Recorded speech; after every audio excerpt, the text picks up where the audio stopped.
ನಮಸ್ಕಾರ. ಕರ್ನಾಟಕ ಹತ್ತಿ ಬೆಲೆಯಲ್ಲಿ ಗಿಲ್ಲಿಗೆ ಭಾರೀ ಬೆಲೆ. ಇದು ಒಂದು ಈಗ ಹೊಸ ಗಿಫ್ಟ್ ಕೊಟ್ಟ ಅಭಿಮಾನಿ ಗಿಲ್ಲಿಗೆ ಎನ್ನುವಂಥ ವಿಚಾರದ ಬಗ್ಗೆ ನೀವು ಒಂದು ಮಾತಾಡಕ್ಕೆ ಬಂದ್ರಿ. ಏನಪ್ಪ ಅಂದ್ರೆ ಇವತ್ತು ಕರ್ನಾಟಕದೊಳಗೆ ಗಿಲ್ಲಿ ಎಲ್ಲಿ ಹೋದ್ರೂ ಕೂಡ ಬಹಳ ದೊಡ್ಡ ಬೆಲೆ ಐತೆ. ಅಂದ್ರೆ ದೊಡ್ಡ ಬೆಲೆ ಅಂದ್ರೆ ರೊಕ್ಕ ಅಂತಲ್ಲ, ಮತ್ತು ಹುಚ್ಚುಚ್ಚಾಕಾರ ಏನು ತಿಳ್ಕೊಕೊಂಡು ನನಗೇನಾರ ಬೈಯಕ್ಕೆ ಹೋಗ್ಬೇಡ್ರಿ. ಬೆಲೆ ಅಂದ್ರೆ ಒಂದು ಗೌರವ, ಅದ್ಭುತವಾಗಿರುವಂಥ ಗೌರವ.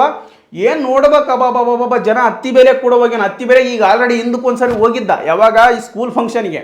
ಈಗ ಮತ್ತೆ ಏನಪ್ಪ ಅಂದ್ರೆ ಧ್ರುವ ಸರ್ಜಾ ಈಗ ಒಂದು ಸಿನಿಮಾ ನಟರು ಎಲ್ಲರದು ಕೂಡ ಅಧ್ಯಕ್ಷೆ ಮಾಡ್ಕೊಂತೀವಿ, ನಾವೊಂದು ಸಂಘ ಮಾಡ್ತೇವೆ ನೀವೊಂದು ಸಂಘ ಮಾಡ್ತೇವೆ ಅಂತೆ. ಧ್ರುವ ಸರ್ಜಾ ಇವತ್ತಿನ ಕನ್ನಡ ಚಲನಚಿತ್ರದ ಅದ್ದೂರಿ ಸಿನಿಮಾದ ಹೀರೋ, ಭರ್ಜರಿ ಸಿನಿಮಾದ ಹೀರೋ. ಆತ ಒಬ್ಬ ದೊಡ್ಡ ಸ್ಟಾರ್ ಇವತ್ತು ಕರ್ನಾಟಕದೊಳಗೆ. ಆತನ ಒಂದು ಅಭಿಮಾನಿಗಳು ಎಲ್ಲರೂ ಕೂಡ ಒಂದು ಸಂಘಟನೆಯನ್ನು ಕಟ್ಕೊಂಡಾರ. ಆ ಸಂಘಟನೆಯ ರಾಜ್ಯಾಧ್ಯಕ್ಷರು ಗಿಲ್ಲಿಗೆ ಹತ್ತಿ ಬೆಲೆಗೆ ಬರೋಕೆ ಹೇಳಿದ್ರು. ಸೊ ಆತನ ವಿಶೇಷವಾಗಿ ಆತ ಏನು ಹೇಳಿದ್ದಂತ, ಗಿಲ್ಲಿ ಇನ್ನು ಬಿಗ್ ಬಾಸ್ ಮನೆ ಒಳಗೆ ಇರೋದ್ರಿಂದನೂ ಹೇಳಿದ್ನಂತ. ಆತ ಏನಂತ ಹೇಳಿದ್ದ, ಗಿಲ್ಲಿ ಗೆದ್ನಪ್ಪ ಅಂದ್ರೆ ನಾನೊಂದು ಸ್ಕೂಟಿ ಗಿಫ್ಟ್ ಕೊಡ್ತೀನಿ ಅಂತ ಹೇಳಿದ್ನಂತ, ಹೊಸ ಸ್ಕೂಟಿ ಗಿಫ್ಟ್ ಕೊಡ್ತೀನಿ ಅಂತ ಹೇಳಿದ್ನಂತ. ಸೊ ಹಂಗಾಗಿ ಆ ಗಿಲ್ಲಿಗೆ ಸ್ಕೂಟಿ ಗಿಫ್ಟ್ ಕೊಡ್ಬೇಕಂತೇಳಿ 2 ತಿಂಗಳಿಂದ ಕಾದನಂತ. ಗಿಲ್ಲಿ ಸಿಕ್ಕಿರಲಿಲ್ಲ. ಹಾಗಾಗಿ ನಮ್ಮ ಮನೆಗೆ ಬರ್ರಿ, ಊಟಕ್ಕೆ ಬರ್ರಿ ಅಂತ ಕರೆದ್ನಂತ. ಊಟಕ್ಕೆ ಬರ್ರಿ ಅಂತ ಕರೆದಾನ. ಎಂಥ ದೊಡ್ಡ ಸ್ಟೇಜ್ ಆಕ್ಷನ್. ಗಿಲ್ಲಿದೇ ಒಂದು LED ತರಿಸಿಬಿಟ್ಟಾನ. ಅಬಾಬಾಬಾ, ಜನ ನೋಡ್ಬೇಕಿನ್ನು ಮನೆ ಮುಂದೆ ಬಂದಾನ. ಒಂದು ಇಂದು 20-30 ಗಾಡಿ ಅದಾವ, ಒಂದು 5-6 ಕಾರ್ ಇದಾವ. ಏನು ದೊಡ್ಡ ಸ್ಟಾರ್ ಬಂದಂಗೆ ಬರ್ತಾನ, ದೊಡ್ಡ ಸ್ಟಾರ್ ಹೋದಂಗೆ ಹೋಗ್ತಾನ. ಏನು ಅಬಾಬಾಬಾಬಾಬಾ. ಆತ ಈಗ ಅವ್ರ ಮನೆಗೆ ಬಂದಿರ್ತಾನೆ. ಯಾರ ಮನೆಗೆ ಆ ಸ್ಕೂಟಿ ಕೊಡ್ತಾನಲ್ಲ, ಆತನ ಹೆಸರು ಏನಂತೇಳಿ ಸ್ಪಷ್ಟವಾಗಿಲ್ಲ. ಆತನ ಹೆಸರು ಏನಂತೇಳಿ ಇನ್ನೂ ಹೊರಗೆ ಬಂದಿಲ್ಲ. ಸೊ ಆತನ ಒಂದು ಮನೆಗೆ ಬಂದಿರತಕ್ಕಂಥ ಊಟ ಉಪಚಾರವನ್ನು ಮಾಡುವಂಥ ಸಂದರ್ಭದೊಳಗೆ ಗಿಲ್ಲಿಗೆ ಆತ ಒಂದು ಸ್ಕೂಟಿಯನ್ನು ಕೊಡ್ತಾನೆ. ಅಲ್ಲಿ ಒಂದಷ್ಟು ಸನ್ಮಾನವನ್ನು ಮಾಡ್ತಾರೆ. ಅದ್ಭುತವಾಗಿರುವಂಥ ರೆಸ್ಪಾನ್ಸ್ ಸಿಗ್ತೈತೆ. ಒಟ್ಟಾರೆಯಾಗಿ ಗಿಲ್ಲಿ ಕ್ರೇಜ್ ಏನಪ್ಪ ಅಂತ ಇವತ್ತು ಹೊಸ ಸ್ಕೂಟಿ ಸಿಕ್ಕೈತೆ. ಈ ಬಿಗ್ ಬಾಸ್ ಮನೆಯವರು 50 ಲಕ್ಷ ಯಾವಾಗ ಕೊಟ್ಟರು, ಅದು ಕಾರ್ ಯಾವಾಗ ಕೊಟ್ಟರು, ನಮಗೊಂದು ಅರ್ಥ ಆಗುವಂಥ ಪುನೀತಿ. ಕೊಟ್ಟಾರೋ ಇಲ್ಲೋ ಈತಂತ ಫುಲ್ ಬಿಜಿ ಆಗಿಬಿಟ್ಟ. ನನಗೆ ಗಿಲ್ಲಿ ಕೊಟ್ಟಿದ್ದು ಕೂಡ ಒಂದು ಅಪ್ಡೇಟ್ ಸಿಗುವಲ್ತು. ಸಿನಿಮಾದ್ದು ಕೂಡ ಈಗ ಆಲ್ರೆಡಿ ಕಿರಾತಕ ಟೂದೊಳಗೆ ಗಿಲ್ಲಿ ನಟನೆ ಮಾಡಾಕತ್ತಾನ, ಅವನೇ ಹೀರೋ ಅಂತಕ್ಕಂಥದ್ದನ್ನು ನಡೆದು ಬಿಟ್ಟೈತೆ. KVN ಸಂಸ್ಥೆಯವರು ಆ ಒಂದು ಸಿನಿಮಾಕ್ಕೆ ನಿರ್ಮಾಣವನ್ನು ಮಾಡಿ ನಿರ್ದೇಶಕರನ್ನು ಹುಡುಕಾಕತ್ತಾರೆ. ಸೊ ಹಂಗಾಗಿ ಗಿಲ್ಲಿ ಬಗ್ಗೆ ದೊಡ್ಡದಾಗಿರ್ತಕ್ಕಂಥ ಅಪ್ಡೇಟ್ಗಳು ನಿಮ್ಮ ಮುಂದೆ ಸದಾ ನಾನು ತರ್ತಾ ಇರ್ತೇನೆ. ಮತ್ತೊಂದು ವಿಚಾರ ಏನಪ್ಪ ಅಂದರೆ, ಗಿಲ್ಲಿಗೆ ಆ ಹೀರೋಯಿನ್ ಯಾರಾಗಬೇಕಪ್ಪ ಅಂತಾರೆ, ಕಾವ್ಯನೇ ಆಗ್ಬೇಕಂತ ಮಂದಿ ಪಾಟ್ ಹಿಡಿದು ಬಿಟ್ಟಾರೆ. ಇದು ಭಾಳ ದೊಡ್ಡ ಸಮಸ್ಯೆ. ನೋಡಪ್ಪ, ರೊಕ್ಕ ಎಲ್ಲಿ ಸಿಗ್ತಾವ, ರೊಕ್ಕ ಯಾರೋ ಇಸ್ಗೋಲಾರ್ದಂಗೆ ಪುಗ್ಸೆಟ್ಟೆ ಮಾಡ್ತಾರೆ, ಅವ್ರಿಗೆ ಹೀರೋಯಿನ್ ಜಲ್ದಿ ಮಾಡ್ತಾರೆ. ನನಗೆ ಗೊತ್ತಿದ್ದಂಗೆ ನೀ ಏನು ದಬ್ಬಾಕಿ ಅನ್ನಂಗಿತ್ತಪ್ಪ ಅಂದ್ರೆ ನನ್ನ ಮಾತು ಕೇಳ್ರಿ ಒಂದು ಸ್ವಲ್ಪ. ನಾನು ಕೂಡ ಹಿಂದೆ ಶಾರ್ಟ್ ಫಿಲಮ್ ಮಾಡೀನಿ, ಇಲ್ಲ ಅಂತಲ್ಲ. ನೀವು ಬೇಕಿದ್ರೆ ಅಟವಾದಿ ಹನುಮಂತು ಅಥವಾ ಅಟವಾದಿ 74 ಅಂತೇಳಿ ಯೂಟ್ಯೂಬ್ನೊಳಗೆ ಸರ್ಚ್ ಮಾಡಿ ನೋಡ್ರಿ. ನಾನೇ ಬರೆದಿರುವಂಥ ಕತೆಗಳು ಸಿಗ್ತವೆ, ನಾನೇ ಡೈರೆಕ್ಷನ್ ಮಾಡಿರುವಂತಹ ಕತೆಗಳು ಕೂಡ ಸಿಗ್ತವೆ. ಫಸ್ಟ್ ಪ್ರೇಮಲ್ಲೇ ನಾನು ಫೋಟೋ ಬರ್ತದೆ, ತಲೆ ಕೆಡಿಸ್ಕೊಳಕ್ಕೆ ಹೋಗ್ಬೇಡ್ರಿ. ನೀ ಏನು ದಬ್ಬಾಕಿ ಅಂತ ಹೆಂಗೆ ಗೊತ್ತಂದು ನಿನಗಿದೆಯಲ್ಲ ಅಂತೇಳಿ. ಇವತ್ತು ಸಿನಿಮಾಗಳು ಹೆಂಗೆ ನಡೆದು ಬಿಟ್ಟವಪ್ಪ ಅಂತಂದರೆ, ಹೀರೋ ತಾನೇ ದುಡ್ಡು ಹಾಕಿರ್ತಾನೆ, ಅವನೇ ಪ್ರೊಡ್ಯೂಸರ್ ಆಗಿರ್ತಾನೆ, ಅವನೇ ನಿರ್ದೇಶಕ ಆಗಿರ್ತಾನೆ, ಅವನೇ ಕತೆ ಬರೆದಿರ್ತಾನೆ. ನಾನು ಹೊರಗೆ ಬರ್ಬೇಕಂತೇಳಿ ಅವನಿಗೆ ತಾನೇ ಏನೋ ಮಾಡ್ಕೊಂಡಿರ್ತಾನೆ. ಹೆಸರಿಗೆ ಮಾತ್ರ ಬೇರೆಯವ್ರ ಪ್ರೊಡ್ಯೂಸರು, ಬೇರೆಯವ್ರ ನಿರ್ದೇಶಕರು, ಇವ್ರು ಹೀರೋಯಿನ್ಗಳು, ಇವ್ರಿಗೆ ಇಷ್ಟು ಪೇಮೆಂಟ್ ಕೊಟ್ಟು ಅಷ್ಟು ಪೇಮೆಂಟ್ ಕೊಟ್ಟು ಸಿನಿಮಾ ಇಷ್ಟು ಖರ್ಚು ಮಾಡಿ ಅಂತ ಏನಿಲ್ಲ, ಉದ್ರಿ ಅದ. ಅವ್ರವ್ರ ತಿಪ್ಪಲಕ್ಕೆ ಅವ್ರು ಹೀರೋ ಆಗ್ಬೇಕಂತೇಳಿ, ನನ್ನಂಗೆ ಡೈರೆಕ್ಟರ್ ಆಗ್ಬೇಕಂತೇಳಿ, ನಿರ್ಮಾಪಕರು ಆಗ್ಬೇಕಂತ ಎದ್ದು ಬಂದಿರ್ತಾರೆ. ಕೆಲವೊಂದು ಫೇಲ್ ಹಾಕವು, ಕೆಲವೊಂದು ಪಾಸ್ ಹಾಕವು. ಯಾರ್ಯಾರು ಅದೃಷ್ಟ ಕತೆ ಏನಾರ ಚಲೋ ಇತ್ತಪ್ಪನ ಕರ್ನಾಟಕ ಜನತೆ ಎಲ್ಲರನ್ನೂ ಎಬ್ಬಿಸಿ ಕುಂದಿರ್ತಾರೆ, ಅದು ಬೇರೆ ಪ್ರಶ್ನೆ. ಆದರೂ ಕೂಡ ಗಿಲ್ಲಿಗೆ ಇವಾಗ ಕಿರಾತಕ 2 ಎನ್ನುವಂಥ ಸಿನಿಮಾ ಸೆಟ್ ಏನೈತೆ, ಅಥವಾ ನಾಯಕ ಎನ್ನುವಂಥದ್ದು ಬಹು ಖಚಿತವಾಗಿರುವಂಥ ಮಾಹಿತಿ ನಡೀತಾ ಇದೆ.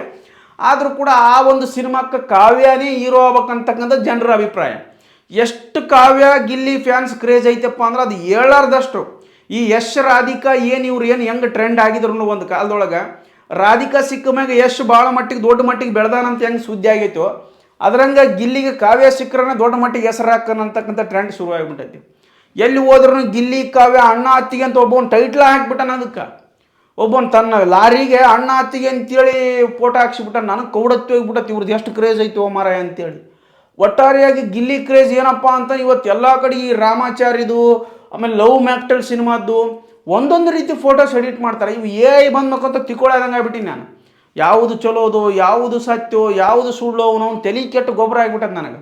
ಒಬ್ಬವನು ಅಣ್ಣ ಅತ್ತಿಗೆ ಅಂತೇಳಿ ಲಾರಿಗೆ ಹಾಕ್ಸಿಬಿಟ್ಟಾನ.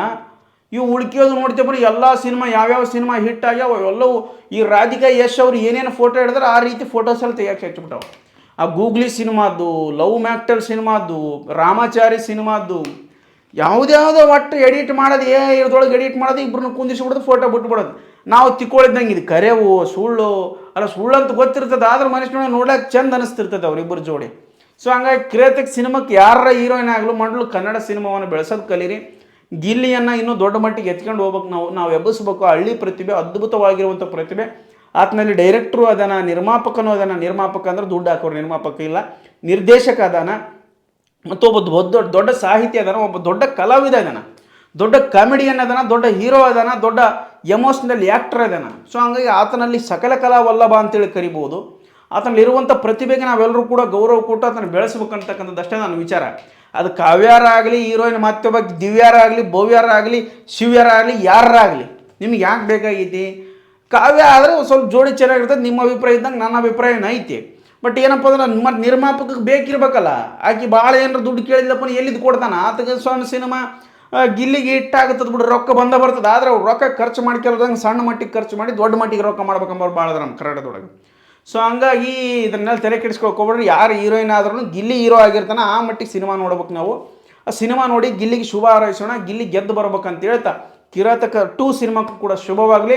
ಅದ ನಂತರ ಗಿಲ್ಲಿಗೆ ಬೈಕ್ ಗಿಫ್ಟ್ ಮಾಡಿರುವಂತಹ ಧ್ರುವ ಸರ್ಜಾ ಅಭಿಮಾನಿಯ ಸಂಘದ ಅಧ್ಯಕ್ಷರಾಗಿರುವಂತಹ ಆ ವ್ಯಕ್ತಿಗೂ ಕೂಡ ಶುಭವಾಗಲಿ. ಅವರೆಲ್ಲ ಕರೆಸಿ ಸನ್ಮಾನವನ್ನು ಮಾಡ್ಯಾರ. ಅವರಿಗೂ ಕೂಡ ಗಿಲ್ಲಿ ಅಭಿಮಾನಿಗಳ ಪರವಾಗಿ, ಗಿಲ್ಲಿಯ ಪರವಾಗಿ ತುಂಬ ಧನ್ಯವಾದಗಳನ್ನು ತಿಳಿಸ್ತಾ ಈ ವಿಡಿಯೋ ಮುಗಿಸ್ಕೊತೀನಿ. ಧನ್ಯವಾದಗಳು.